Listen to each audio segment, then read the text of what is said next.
Let's get started.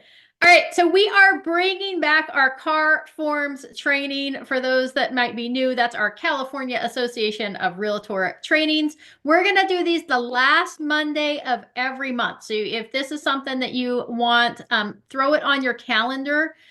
It's it could be like a Q&A time, like, hey, Amy, talk about this form.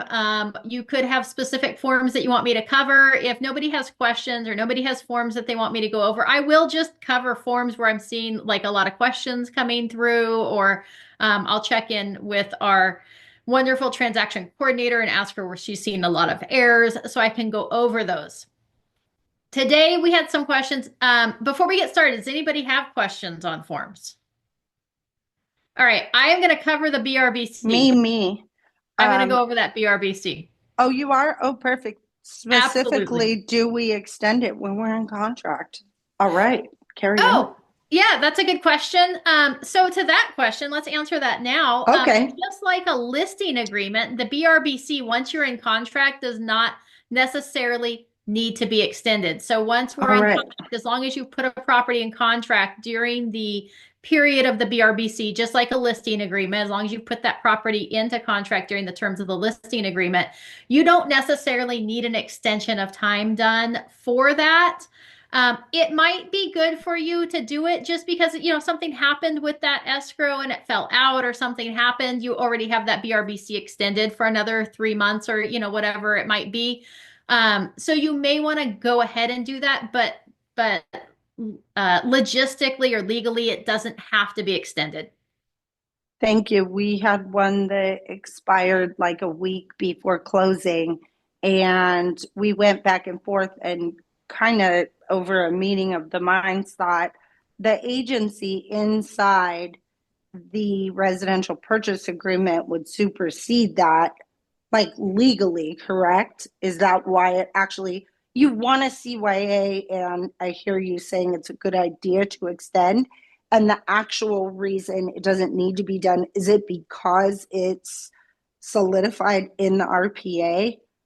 Yeah, it's because it's solidified inside of my agreement was during this representation period that I'm going to help you locate a house that meets your needs and put you in contract on that house. And so you met that need during the Got it. contractual period. So it doesn't matter when it closes, you get paid off of it. Got it. Thank you. Yep, absolutely. Good question. With that, we had another question early on. I had hopped on a little early, and we did have a question regarding I've got a seller who's wanting to sell their property, but they're not quite ready yet. Like we're thinking 6 months down the road, or 4 months down the road, or 8 months down the road. Is there another form that can be signed in place of the listing agreement that covers you? And the answer is there's not. So what I recommend in that situation where we know we're not going on the market right away, get the listing agreement signed. I was actually burned by some really good friends. I didn't think it was necessary. I helped them do some work on the house. And then they chose to go with another listing agent at the last moment. And so I learned the hard way that it's important to go ahead and get that listing agreement signed up front, even if we don't know the official on market date or we don't know what the finalized listing price is. Go ahead and get the listing agreement signed. Put a guess in there as far as the on market date. You can use the exclusion form to handle not putting it in the MLS right away, but make sure we have that listing agreement signed and ready to go. And then also with price, because you can always change that on market date with a modification of terms. We can come back and say, hey, public marketing of the property to begin on X date instead of whatever you put on the agreement itself. And then the other thing is as far as price, because the price might change quite a bit, especially if we're talking like 6 months out. Like we're just going to put our best guess on there. And we're going to say, hey, seller, best case scenario, or here's, if we put the property on the market right now, this is kind of what we would be, aiming for list wise, kind of this price. But we're talking about not putting this property on the market for 3 months or 6 months or 8 months down the road. So I'm going to put a little caveat in here, under the other listing terms or whatever. I usually put on there, listing price to be reviewed within 2 markets of on market date or 2 weeks of on market date. I think I said that wrong. Listing price to be reviewed within 2 weeks of on market date. That way the seller knows that, hey, we're not stuck with this price. We're going to have a conversation with them now about why we're putting that price on there and how, depending on what the market does in the next 6 months, this could change. And so we just want to make sure to have that conversation on them. I would put the current market price on there. The situation that we were talking about just before we got started was actually the reason it's not going on the market is that there's going to be substantial work done to the property to get it ready to go on the market, some renovations and stuff. In that case, I might look at it today's price based on the renovations the seller told me that they're going to do, and then make it like a safe number in there. So I would look at it as if we were going on the market today and the renovations were done, what do I think the listing price would be? And then I might come down just a little bit just to be safe and then explain them again, have that conversation. Communication is key when it comes to all these forms and our sellers and buyers.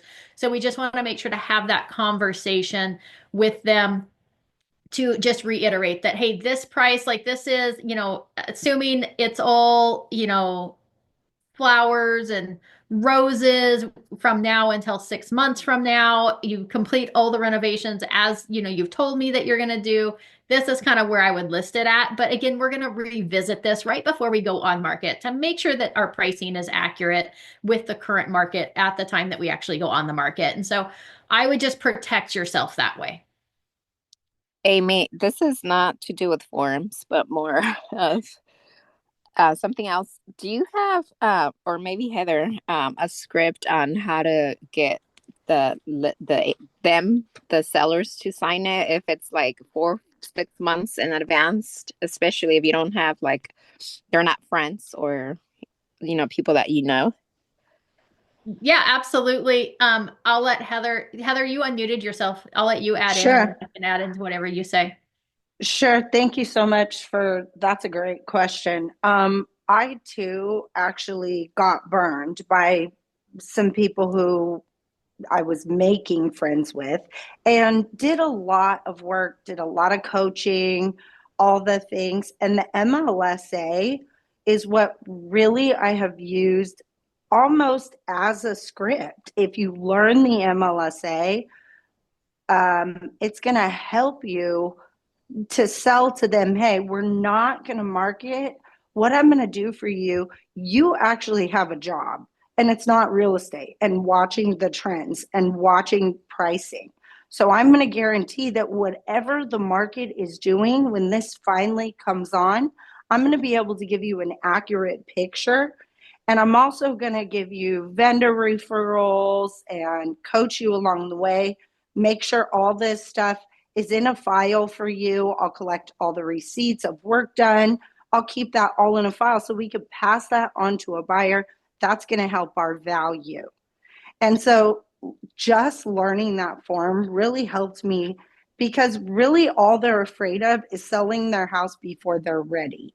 So if we can help them to understand that we are not going to market their home and put it out there on the MLS for somebody to see prior to that and just sell your value. These are the things I'm going to do for you before I even put a sign in the ground. I'm going to be working hard for you. Yep. And I fully agree with that. I think that talking with them about the listing agreement just creates that agency relationship, which allows you. So I think the point about, hey, we're not going to put it on the market. So just talking about this and, what information is provided before the sale, whatever it might be. And then also this creates that agency relationship, which allows me to advise you on maybe some of the best renovations to do, or just on some curb appeal, just those tips and tricks to have your property ready to go on the market when you're ready to market it. It creates that relationship. And also by creating that relationship also makes any conversation that we're having about your property confidential. I can't share that with other people. I can't share your personal information or why you're selling or, anything to that effect with anybody else. So it just creates that agency relationship inside of this listing agreement, which is going to clearly state that we're not going on the market right away. Awesome. Thank you. Yeah. Perfect. And then I did pull up that MLSA form in case you're like, what form is that? So just that, this is automatically attached now to our listing agreement. So it's part of the regular listing agreement. So this is that form that she was talking about, just being comfortable with. They've taken a lot of that verbiage when they updated that contract last June, I believe it was when they kind of created this one, and then they revised it in December.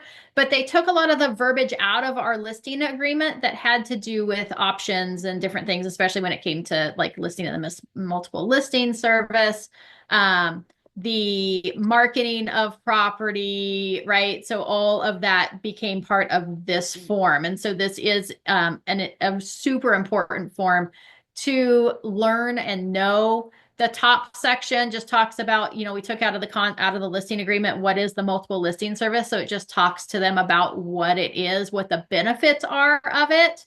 And just so everybody knows, there's a lot of changes coming down the pipe too with NAR and their clear cooperation policy and requiring you, which Barry's has never required us to do since we're not a NAR owned MLS system, but other MLSs like MetroList in the Bay Area, you couldn't market that property before it was in the MLS available to everybody. And there's some changes coming down the pipe with that, with what's going to be allowed everywhere else. We're kind of already comfortable with it, I would say. We're also comfortable with the benefits of the MLS and how it markets it to the greatest number of people. But here is kind of what that is in a nutshell. Number one, it talks about number two is the benefits of using the MLS or the impact of opting out of the MLS. Okay, so it just goes over that. So make sure that you kind of read through this. Knowing your forms is key to any transaction. I am a big fan of forms. Number three comes in with that public marketing of property. Okay, so it just talks about the clear cooperation policy that we're not supposed to market it. My guess is this form's going to get revised here pretty quick. My guess is it's not going to wait until June to be revised. I could be wrong on that, but just that clear cooperation policy, because we're kind of doing away with that with the NAR settlement stuff that's coming down the pipe currently. But just know what that looks like, whether it's on the market or not, or a pocket listing, and who you can market those properties to. So just being able to understand this. If anybody has questions, we can go over this as well. And then the seller instructions to the broker. Hey, are we going to put it on the MLS at the beginning of the listing period? This means like within. It's got to be in the MLS within, I think, 3 days of the signed listing agreement and within 24 hours of it being marketed to the public, right? So that's the default here. It's going to be in the MLS at the beginning of the listing period. Seller instructs the broker. Most of the time, this is what we mark here is that, hey, we're not going to market the property to the public right away. So as we're talking about like a delayed listing where we're signing the listing agreement now, but we're not going on the market for 3 months or 6 months. This is where we can put that date here. Say we're not going to begin marketing the property to the public, including through the MLS, until this date. So even though our listing agreement's today, right, it starts being valid today, we're not going to market until a future date. So that's where you could say, hey, we're going to say it's going to be June 18th, right? And then this is that date that we can always change with a modification of terms. Sometimes if we don't know when it's going to go on the market, sometimes I just like to check this box here. Like, hey, we're not going to market the property at all during the listing period to the public unless we have written instructions otherwise. So if you're like, they don't even want to put a date on it at this point, like they're like, I don't know, that feels like you're rushing me to put a date on it. just check this box here. And now we're covered. We don't have to put a date on it. We're just saying, hey, at some point in the future, we're going to market this property to the public, but right now it's not. Then we just come back with the modification of terms for the listing agreement to put the property to begin being marketed to the public on blank date. Like super simple there. So you can absolutely use that box as well. Here, F is if the clear cooperation policy doesn't apply. This has been the case in Barry's forever, right? That it doesn't apply. We can mark it as coming soon. It doesn't have to be in the MLS. Heather has a question.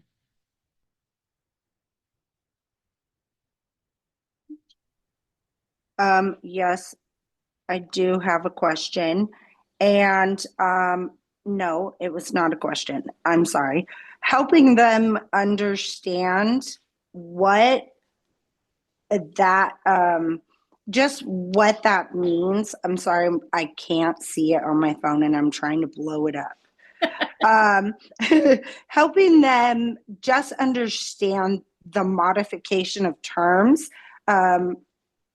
You were asking for a script, and the script is it's one piece of paper if we need to change anything on this agreement. And we can also, if it makes you more comfortable, put a range. Am I correct? For a purchase price. For the listing agreement, you cannot put a range. For it to be valid, it has to have a specific price in place. But again, we can outline on the listing agreement under they give us a couple places where we have the liberty to add terminology to that. We can spell that out as clearly as we can. Yeah, not in the, in that portion where it's asking for a price. However, in other verbiage, you can say, this is what we're doing with our price, including having that conversation. Trends are showing us, we are seeing a 1 to up to 3% decline in the last 90 days. So if you show them these things, you can even write into your purchase agreement. If you have a seller that is so in love with their property and thinks it's $1 million when it's 800,000, you can actually write those price improvements right into your listing agreement. If we do not have an offer in 21 days, price to be blank, because now we're showing that we're educated, we're guarding and protecting our own money, our own marketing, all of those things. And if you're like me and you get inspections with the price of what you charge in your listing agreement, now I'm safeguarding those inspections because I will put in there, if no sale occurs, seller agrees to reimburse agent up to blank for inspections. Inspections expire. So if you are putting your money out there and you have inspection money out, they expire after 90 days. You can't have these old 200-day, 160-day inspections out here. So now you've safeguarded the seller's inspections, and you've also safeguarded your own money by telling them there's a decline in the market, Mr. and Mrs. Seller, and if we don't price appropriately, you're going to lose money, I'm going to lose money, everyone loses money. The end. The end. Absolutely. Does that go under other terms, or where would you write all that? So there's this item K in your grid. So I've got the listing agreement pulled up. The last item is additional terms. So you can put stuff in there. The other thing that I pulled up is there is that one's the wrong one. I'll find it. There's the addendum for between an agent and a principal, right? So our regular addendum is between a agent or between a buyer and a seller, right? And we want the addendum. So if you need more space here, you can either outline it on a whole nother page. Like you could have your like blanket listing addendum, which spells out things like what Heather was talking about. Like if you're gonna if there's a cancellation fee, or if the property doesn't sell for any reason, that the listing agent is to be reimbursed for the cost of the photos and the inspections or whatever that might be. Um, so you can spell that out, and it doesn't have to be on an official form. Um, it can just be on your yes. So it can just be on another document. So you can just be like you can just title it at the top on like a Word document, like listing agreement addendum, and spell out all those terms that you normally want to include that there may not be enough room in here for. The other thing is too, is if I go over on this one, right? If I'm like typing stuff in and it goes over, it's going to automatically add the text overflow addendum that's going to be between me and my sellers. Okay, so it's going to add that so that we are both signing that, not between the sellers and the buyers. So just know that anytime we go over this additional terms, there's also, let's just double check. Because I used to have, you used to have that secondary additional terms or other items that you could list on here. So there was a couple different places. So now we're just stuck with K. We have the addendum, but not like the other terms. So everything has to fit in here, and you can save it as a clause, right? So we can go in there. If your clause is always that the listing photos and inspections are going to be paid, right? So here, agent to credit seller the cost of professional photos and any pre-listing inspections at close of escrow. You can save those clauses in here. We just come over on our edit to the clauses, and then you can create a clause. So if you were going to title one, we'll call it the cancellation clause. And then we could say, hey, here's our custom clause that see, Heather, you always learn new things, right? You would put the text here. I can't come up with what I want to say yet. And then you save it. Then anytime I come into here, I can hit add the clause. I can come down here to my personal clauses, go to cancellation clause, and hit insert. And now it's going to add that one to this as well. So you can stack multiple clauses in here. So for anything, whether you're doing like escalation clauses on a purchase contract, whether you have a cancellation clause on your listing agreement, whether you're going to reimburse the seller at close of escrow for costs incurred, or you're going to pay for things up front, like those investigations and such. And then if there's a cancellation, the seller's going to reimburse you for those. Like, you can have clauses for all those things, and you can save them. And it's as simple as just, like I said, you can come over here. You can hit add clause, right, to access your clauses. But if we want to add a new clause, we just come over here and hit create the clause. So click on clause, create the clause, and then you add it. And then that clause is going to be accessible no matter what form you're on. Is that helpful to everybody? Okay. Wow. Wow. I just think about the typos that have now been minimalized and Minimalized. Are you having to right. like rethink what the verbiage was, or pull up another Correct. listing agreement from another file to be like, what did I put there? Yep. And I've actually clicked on that in my 20 years of real estate, and I just always am like, I wish I knew what these clauses are. And Yep. not knowing I could add my own stinking clause. Wow, cool. There you go. All right, back to the MLSA, just so we're covering that clear cooperation, right? We talked about the time frame. The MLS data on the internet, right? So just becoming familiar with this, that, hey, the property address, or there's features that you can opt in on. The default here, just so you know, seller authorizes the MLS to make all listing information available to internet sites.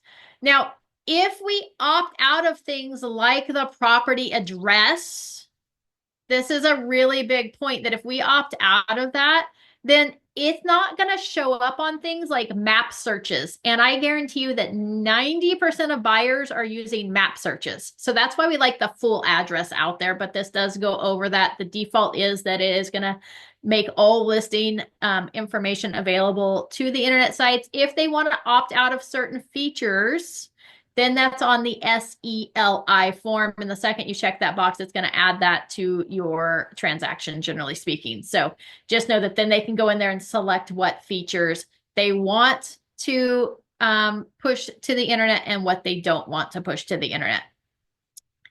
And then photographs, like we can't limit what people ultimately take care of, but we can put a little comment in the MLS or to the information to the other agents that buyers can't take additional photos. The default is that visitors are not restricted from taking photos of the property. Why would we not want to restrict this?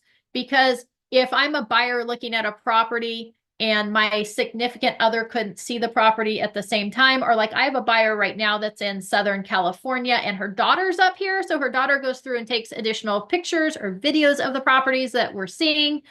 Then this allows her to be able to do so. If we say, no private photography or videos, or if the seller wants to limit that, it could limit their buyer pool or limit people being able to get an accurate picture of the property as they're walking through it. So the default is that they're not restricted, but the other option is that the seller instructs the broker to publish in the MLS that the taking of images is limited to appraisals or inspection reports only. Okay, but that's why you may not want to do that.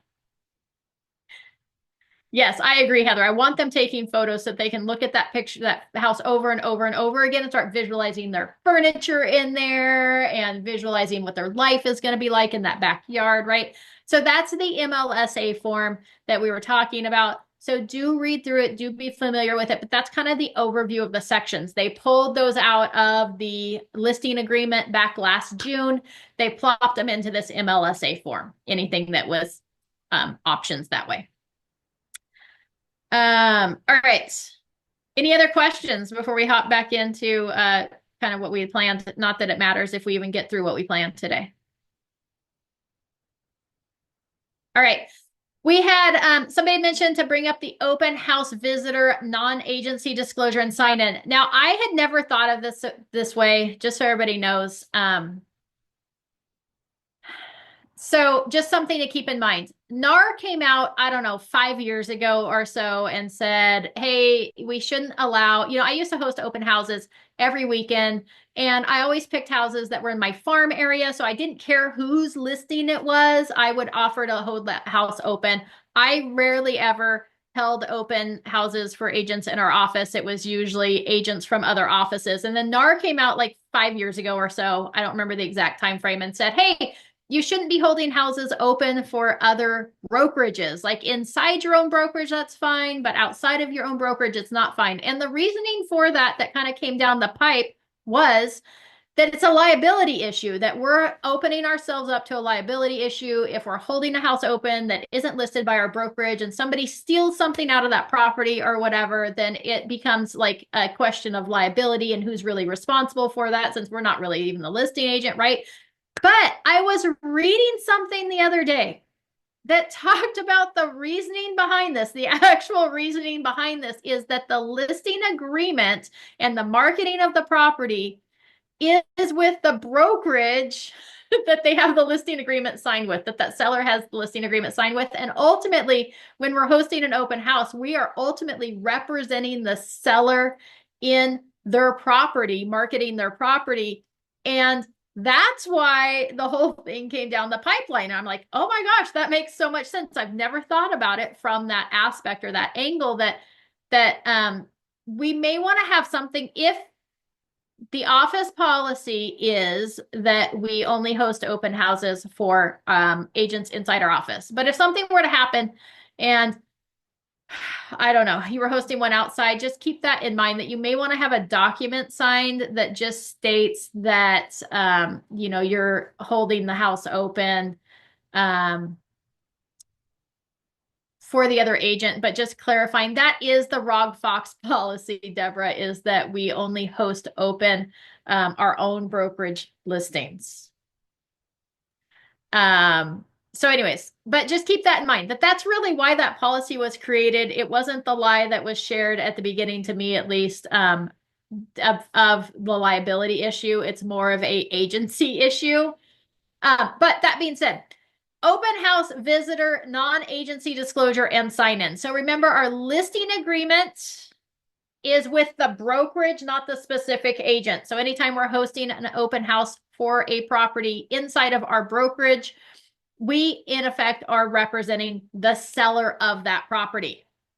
Okay. We are representing the seller of that property because we are an agent of the brokerage. Okay. So keep that in mind. So when everything came down with the NAR lawsuits, this form was created, the open house visitor, non-agency disclosure, and sign-in. I like the form. I hate the format. Okay. So this is we are supposed to have, anytime we host an open house, everybody who passes through our open house should be signing this form, or we should not be allowing them to walk through the open house. Now, I love this form in one sense because I am a big fan of, the only reason I'm hosting an open house is for lead generation purposes. And I want everybody walking through that open house signing in because I want to capture their information. Otherwise, why the heck am I wasting my Saturday afternoon to host an open house to just allow people to walk through somebody's listing, whether it's mine or somebody else's, and not capture their information? So I've always been, make people sign in, make people sign in. Say it's for the safety and security of the property. I mean, when else do we allow people to walk through somebody else's house and not know who passed through the property? So I think they should all sign in anyways. So if it's not lead generation, I'd say safety and security. But now, because of the NAR lawsuit and the settlement, we are supposed to be having everybody sign this form that passes through the open house so that they clearly understand that we are not representing them as their agent. So this just says that, hey, the agent holding the open house or conducting in-person or live virtual tours of the property identified above. Visitor is interested in viewing the property. Agent agrees to show property to visitor on the following terms and conditions. Number one, we don't represent the visitor. We're not creating a relationship because you're passing through this house. So unless otherwise agreed to in writing, agent is not working and has not entered into a representation agreement with the visitor that would apply to the property. Communication with the agent at the open house property tour for benefit of the seller, right? Any communication that happens during the open house or the tour, I have no agency relationship with you, buyer. I can pass any of that information on, and I should, to the seller. Okay. Nothing is confidential that gets talked about. I'm representing the seller. Communications with the agent are not confidential, right? Any information the visitor reveals to the agent at the open house may be conveyed to the seller. And if a visitor writes an offer on the property through the agent at that time, then we'll discuss how we're representing the seller and the buyer. Okay.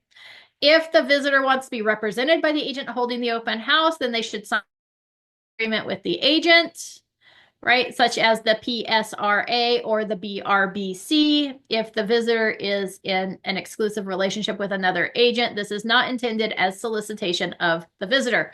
Okay, so I love the form. I think absolutely the information in here. Here's what I hate about it. I hate at the bottom that it's got places for 1, 2, 3, 4, 5, 6, 7 visitors to sign in. Okay, I would recommend having this one form per group that passes through the property, because if I'm a visitor to the open house and I see somebody else's name and email and phone number there, and you're making me sign the same page, and I know the person behind me is going to see my email and phone number, I'm going to be more likely to provide false information. Okay. But if you provide me with a piece of paper that has this information on there, and I can see that it's just going to be my information, I'm probably going to be more apt to provide valid information if I know other visitors aren't going to be able to see it. That being said, some of us are using like digital sign-ins. This information needs to be included and agreed to, that they need to review this and agree to it. So you could put, like, on your sign-in, you could take this form here, you could put it in a nice frame, like even just taking out this middle section. It doesn't have to be on the car form. You can take this information out of the center, all the meat and potatoes of this form, make it look nice, a font that's pleasing to you, consistent, with your branding or whatever, colors consistent with your branding. You can put it inside a frame for people to review as they walk into your open house. So it doesn't have to be this form. You could then put on your sign-in form, I have read and agreed to the open house visitor non-agency disclosure. Right? So they're signing it, they have seen it and they have read it. You could have it as part of your digital sign-in process. Yeah, see, I print multiple with no issues. Absolutely. It just might look pretty or different layout. So whatever works. So yeah, so that's the open house, non-agency disclosure and sign in. If somebody is going to refuse to sign this form, number one, it's really easy to say, due to the NAR settlement agreement, the National Association of Realtors settlement agreement that happened in August, you are actually required to sign in with your information that you've seen and agree to the items located here. And if they refuse to do so, I'll have fun. I'm happy to, you can schedule a time with your agent to come back and see the property when it's not being held open. Okay, super simple. I have no issue sending people out the door who refuse to put their name and phone number down on a sign-in sheet at an open house. Excuse me. So that's this, I call it the Ohana form, the OHNA. Any questions about this form or how to utilize it or concerns? All right. Now, keep in mind, with this form, there is a second form that has existed since the beginning of time. Okay, probably not that long, but it's been around for a while. Hold on, let me find it. There's this other property visit and open house advisory, the PVOH. Okay, this is a great form to have at all of your listings, including open houses that you are hosting. Again, I would probably take it and put it in like a pretty little like frame so that people are seeing it. I don't necessarily think that everybody has to sign this form specifically. But again, if we're using a separate sign-in form and we're saying that they've read and reviewed and agreed to the terms of the Ohana form, we could also say, and the property visit open house advisory. The first one is, hey, you might be recorded both inside and outside of the property, right? How important is this to let our buyers know this? So as we're getting ready to go see properties, to let them know that they might be recorded, and from a listing point of view, to let buyers know that they might be recorded, right? Because it says that we're supposed to like post that if there's recording devices on the property. So now if we posted this in our listings, we're covered. Visitor safety. You are advised to be aware of watchful conditions on any property. You're most likely to be unfamiliar with the property's terrain, layout, elevation changes, stairway or step structure, handrails or lack thereof, and other features. You might be requested to remove shoes or put on protective foot coverings, booties, in order to enter a property. If so, exercise additional caution, both putting on foot coverings and removing shoes, as well as walking around in socks or foot coverings, because they may not have adequate traction, that was good, adequate traction on smooth surfaces, which could result in slips and falls. Look at, we are covering, this is one of those CYA disclosures, right? We're covering our sellers, we're covering ourselves, we're covering our buyers, that, hey, if you slip and fall at the property, we told you to be careful, right? Super simple. Animals and pets. You are advised to use caution around animals or pets because they might be a source of allergies or exhibit dangerous or unpredictable behavior in spite of appearances to the contrary, right? How often do we have sellers that like crate their animals? We go to show properties that have animals in the backyard, or they're crated, or, whatever it might be, right? So this protects us there. Also protects us, again, open houses. Some people have like dog runs and stuff. They leave their dogs there. Children and minors. You are advised to watch children and minors and take responsibility for their care and safety. And risk of injury. Upon entering any property, you acknowledge the risk of injury resulting from unfamiliarity with the property. You are advised to exercise caution. So I would have this in all my listings. It covers this. Totally. It also, I would make sure to include it in my buyer package that my buyer signs with their BRBC or their PSRA, because super simple. And I would have it framed and ready to go at all of my open houses, because especially in California, we have a lot of lawsuit happy people. This covers it all. I feel like this is a nice form to have included. So this is the property visit and open house advisory. So this is in addition to the Ohana form, the open house visitor non-agency and sign-in form. You also have this property visit and open house advisory. Okay, I would have it anytime people are seeing properties. Any questions about this form?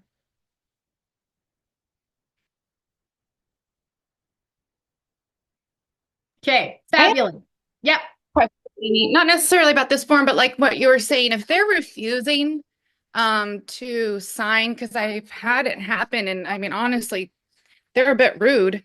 I don't know whether they think maybe it's like the olden days where they're gonna get dripped on if, I felt like they said they had an agent to just get me off their back, to sign in, and they were honestly very rude. So I don't know if I I mean, I love what you're saying. You're like, okay, so there's the door, but So if somebody is adamant that, well, I have another agent, don't have to sign in. Number one, prep all your people that if they're going to pass through open houses, they're going to need to sign in, so that they're not rude to other agents. But I always tell them, well, perfect. Just put your name here with your contact information, and then also put who your agent is, and then I'll be in touch with your agent to follow up, right? So you can give them that out to make sure they put, if they're like adamant that, well, I don't have to sign in because I have an agent, you'd be like, well, absolutely, you still do have to sign in. I'm sorry for the inconvenience, and please make sure next to your name, put your agent's name so that, I make sure to follow up with them.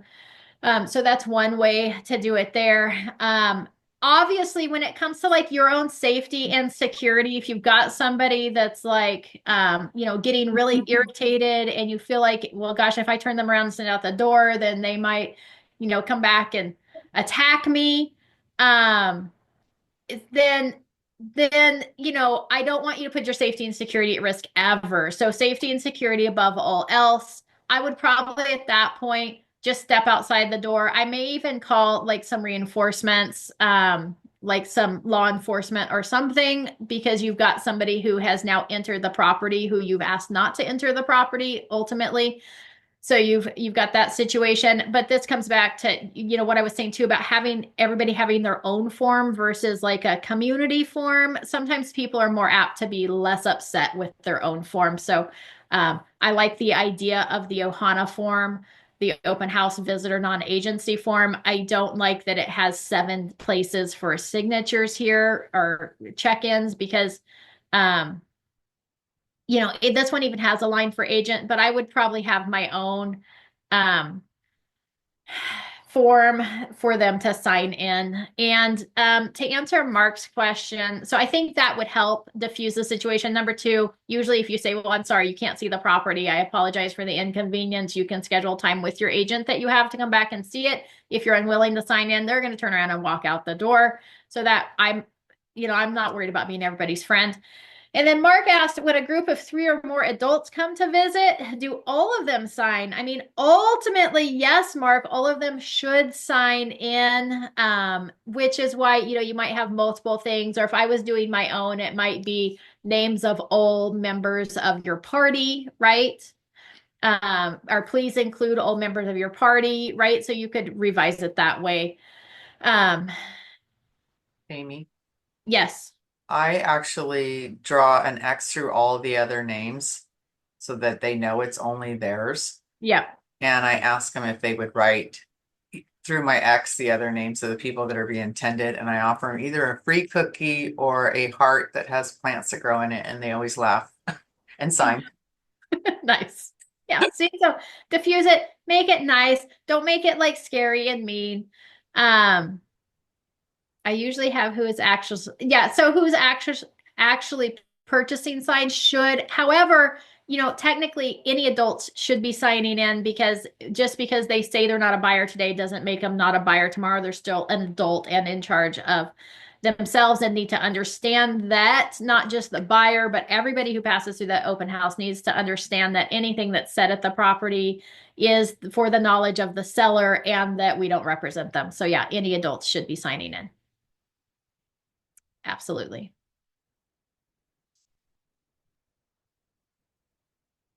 Amanda, did that answer your question? yeah, I just still had the, I mean, when I said, oh yeah, I'll reach out to your agent, lovely you have one, she was all, no, You won't be reached out by agents. I don't even know sometimes, Well, but that's like, okay. Then you say, well, and if you're unwilling to put your name and information on this page with your agent's name as well, then unfortunately you're going to have to contact your agent to see the property. I am so sorry. It's out of my control. It's from the association that we belong to is requiring this, and I don't have any leadway on that, and I apologize. Right? Just apologize and toodles. I'll get better at that, promise.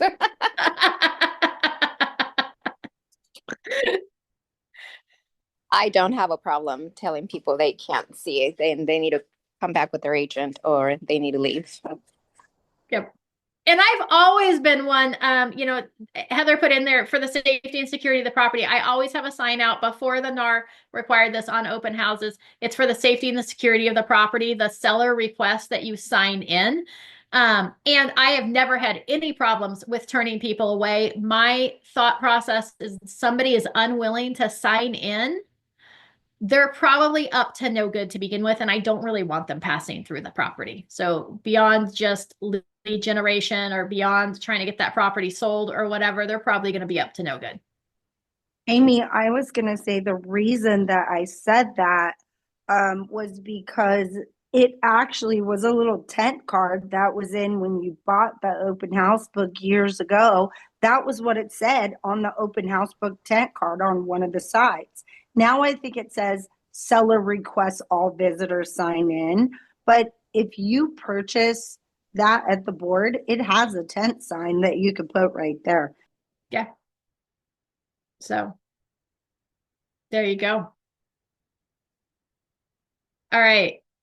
Any other questions about the open house visitor non-agency sign-in or the property visit and open house advisory?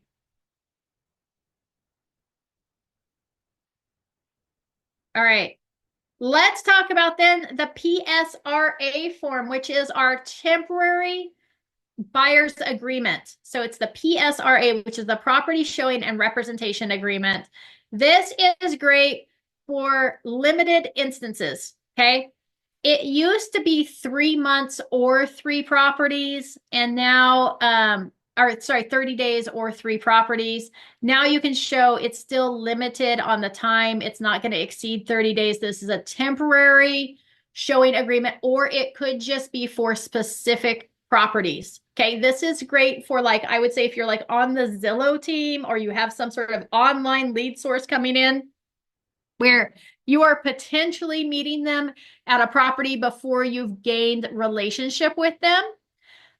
This just protects you. This is the form that I would use for those property specific forms. I really wouldn't use it for like not to exceed 30 days here, as far as just like, oh, well, I just need a temporary one for less than 30 days. No, use the regular BRBC for that one. But if we're like meeting them to go see 3 or 4 or 5 properties on the first showing appointment, just to build that rapport, get in the door with them as we're instructed to do with like the Zillow team versus having that buyer presentation first, this would be the appropriate form to use for that. Or maybe we were at an open house hosting that open house and one of those buyers came through and they're like, oh my gosh, I love this property. And I know there's 2 others around the corner because you're diligent in setting up your open house appropriately. And you're like, here's the list of other properties that might work for you. And I have time today after this open house at 3 o'clock. I could show you a couple other properties. And they're like, oh my gosh, yes, please. Right.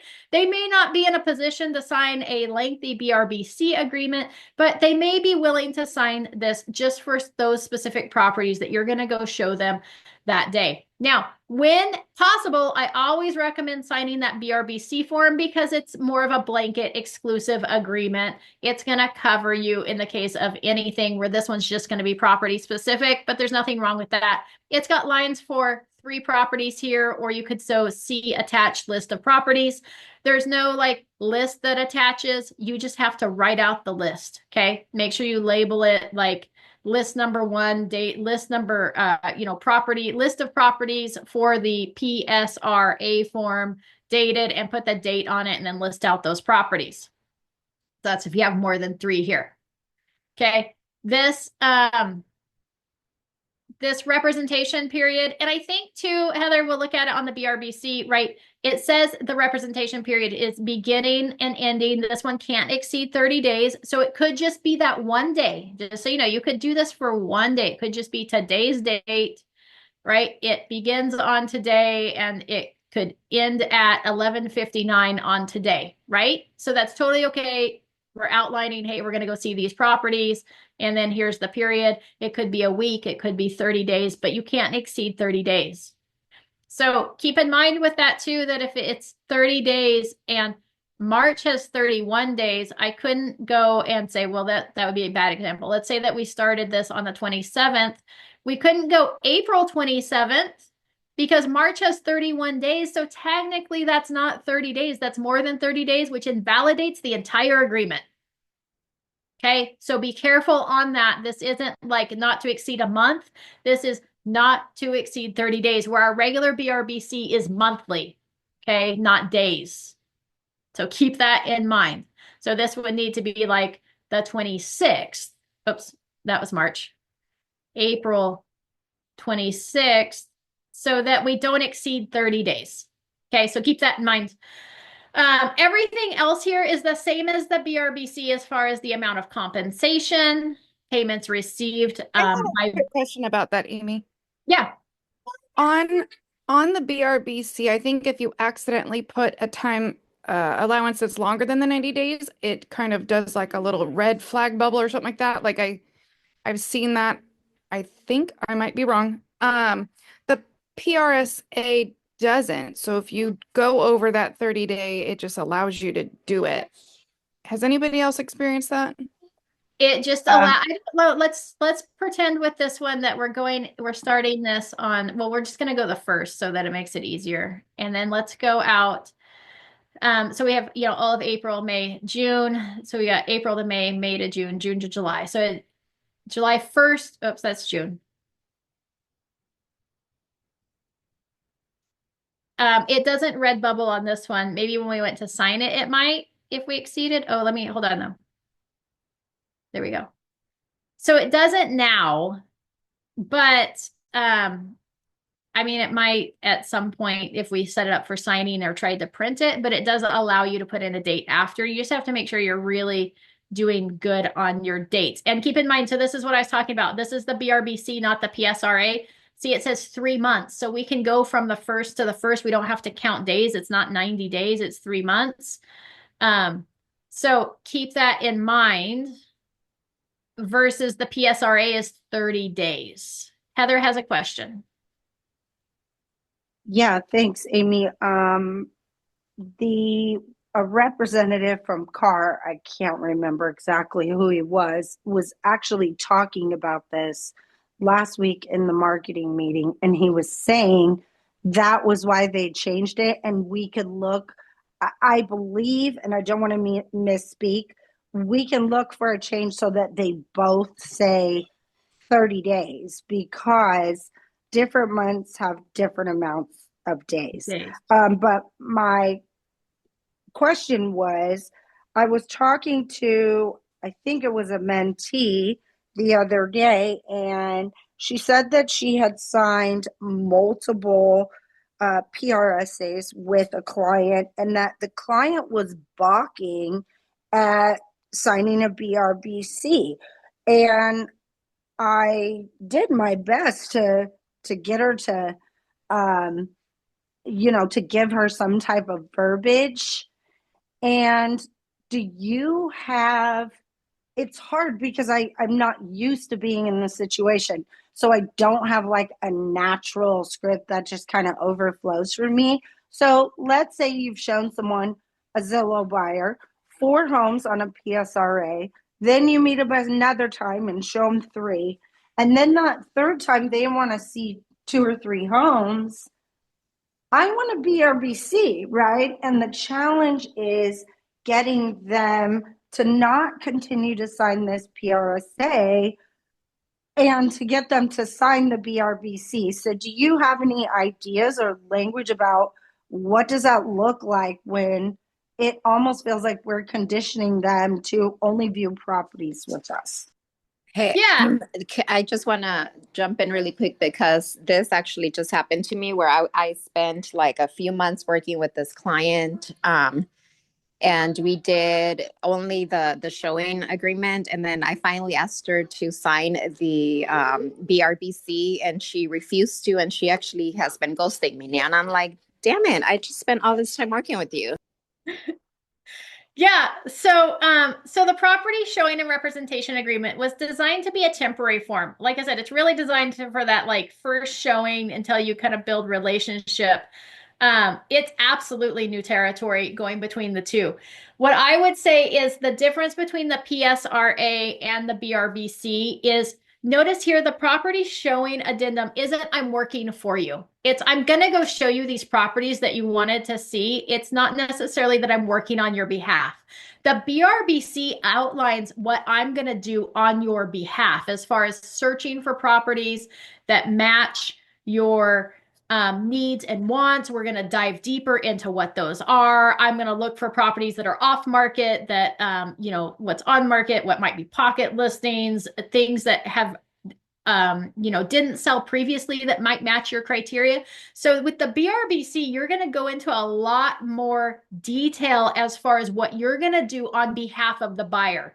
The PSRA is really just, I am a door opener for you. I'm going to unlock the doors. You're responsible for finding the properties. When you find something that you want to see, I can come open the door for you. And then for me opening the door for you and negotiating the contract, you're going to pay me a fee. Like that's ultimately what this PSRA is set up for. It's not, yeah, it's showing assistance. It's not a buyer representation. It's not, here's the 20 things that you get when you hire me as your exclusive agent. And here's what I'm going to do on behalf of you and what my value is. So the value really is in that BRBC. If I had somebody that only wanted to sign this PSRA form over and over and over again, number one, you could always go back to the, well, it's exceeded 30 days and I actually can't extend this or re-sign it. Like we have to move over at this point. We have to solidify the agency relationship inside of the BRBC form, right? Or you can fire them. I personally, if somebody's like, oh, I'm only going to sign that PSRA form, are they cheating on you? Like, are they looking at a couple properties with you and a couple properties with somebody else? And like, they're non-committal at that point, in my estimation. And you probably don't want to spend a whole lot of time working with them anyways. That's just my thought. But as far as trying to get them to move over from the PSRA to the BRBC, they don't have to know that this can be extended or that they could re-sign it, right? So you could just say, hey, actually, what I learned for somebody who's already signed it 4 times and we're trying to get them over to the BRBC is actually my broker is now requiring, because we've exceeded this 30-day time period and we're still working together, I can't just re-sign a new PSRA. We have to move over to a BRBC form. And here's why that's important for you, buyer. This outlines as the BRBC, right? Throw it to the broker.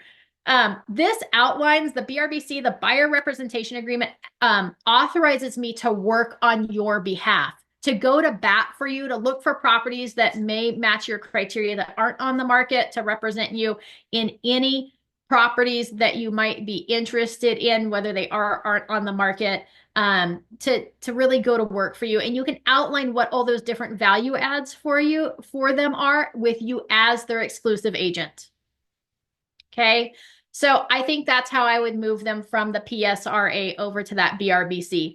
Ultimately, I'm going to try to use this PSRA form as little as possible. This is not like, oh, I'm afraid to ask for the BRBC, so I'm going to ask for the PSRA. This literally, I would use it maybe for like 2 instances. One is those online buyers, like online leads that I haven't had a chance to meet in person yet. And we have to sign something to go show a property. I might come up with this one. Secondly, I might use it, like I said, we've been at an open house and they're like, yeah, I would like to go see a couple more properties this afternoon. I might have some of these. We'll outline what properties they are. And then I'm going to schedule a time for that buyer presentation to sit down with them, to discuss more about what their needs are, what they're looking for, what my value is for them, and move over to that BRBC form. Does that make sense to everybody? I have one question. Yeah. Does that property showing agreement allow for procuring costs? This allows for agent involvement. So remember, we're calling it like broker involvement or non-broker involvement. So this broker right to compensation, it's procuring cause is not part of any of our contracts. That's part of our really our a realtor agreement is procuring cause. But yes, this does outline that if there was broker involvement in the property, if I showed you the property or I did work for you on this property, not just I emailed you a copy of the listing, but right, buyer physically entered and was shown a property by broker. Broker showed the property to buyer virtually. Broker submitted to seller a signed written offer from buyer to acquire, lease, exchange, or obtain an option on the property. Broker performed a market analysis related to the property or reviewed property specific documents or disclosures with buyer, or the buyer property was introduced to the buyer by broker or one for which broker acted on buyer's behalf. Merely sending list of properties does not deem the broker involvement. Right? But we have to have like documented action that we analyzed the property for the buyer specifically or assisted the buyer with potential acquisition of the property, right? Communicating with the seller or the seller's agent on buyer's behalf. Make sense to everybody? So it does cover that what's included as far as broker involved properties. Yes, perfect. So that's the PSRA form. We are straight up 10 o'clock. Can I ask So you a quick question? You may ask me questions. Yes. So this is probably silly, but the last form that you were talking about, I was driving and just catching back in, is you cannot sign one of those if somebody's already exclusively represented, correct? Just to show a property, or can you? Correct. If somebody is already exclusively represented, you should not be wasting your time with that buyer at all, Right. ever, never. Yeah. So if they can't say, sign it. "Oh, my agent's out of town, can you show me this house?" No. No, Okay, you can perfect, say thank you. perfect. Your agent should have somebody filling in for them. So contact the brokerage and see who can show you that property on behalf of your agent. Perfect. Thank you, Amy. Yep. Absolutely. Thank you. Absolutely. All right. We covered a lot of information today. This card forms training was fabulous. I'm glad I'm bringing it back. So remember, we're going to do this the last Monday of every month. We'll have car forms. So have those questions. I'm totally good with like an open forum. Bring your questions. I've got issues with this form. You want me to cover something specific? Let me know. I'm happy to do so. Otherwise, I will have kind of some list of some different forms to go over. But we did cover today the open house visitor non-agency and sign-in, the property visit and open house advisory. We talked about the clauses for your car forms library, how to save those in there and what you might use. We touched on the listing agreement. We touched on the MLSA. We talked about the PSRA and a little bit on the BRBC. So I hope you guys found this all helpful. Any questions before we are done? All right, fabulous. Have a great week on Thursday because we canceled last Thursday's meeting due to the change in the Zillow meeting to accommodate Jean's funeral. This Thursday we will be covering our tracking spreadsheet, and I'll have a link so everybody can have a copy of that tracking spreadsheet. We'll talk about how to set up your goals, how to plug it in, how to work that spreadsheet because it kind of all feeds into each other, and then what items you should be tracking. So as we are jumping into quarter number 2 of 2025, we want you guys started out correctly. So we'll see you all on Thursdays at 9 a.m. You guys are all welcome. Thank you. Absolutely.